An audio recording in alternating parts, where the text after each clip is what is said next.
Nagbitiw na si University of the East President Sosimo Batad bilang chairman ng board ng UAAP Season 86. Hindi nilinaw ng UE kung ano ang dahilan ng kanyang resignation. Pero kasunod ito ang pagpataw ng suspensyon kay Red Warrior Center Precious Momoe. Dahil yan sa unsportsmanlike foul sa laban ng UE kontra Lasal nitong linggo. Ay kay UE Red Warriors coach Jack Santiago, inapila raw ni Batad ang suspensyon pero hindi ito pinagbigyan. Dahil dyan hindi makakalaro si Momoe sa laban kontra Ateneo Blue Eagles kanina. Suportado naman daw ni Coach Santiago ang naging desisyon ni Batad. Dismayado rin sila sa suspension kay Momoe na front-runner sana para sa Rookie of the Year.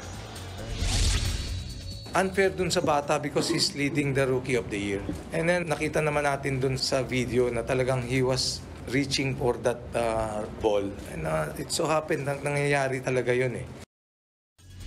Hindi pinatawa ng suspensyon si Adamson Soaring Falcons coach Nash Racela matapos niyang questionin na ang tawag ng referees sa laban nila kontra Ateneo Blue Eagles nitong linggo.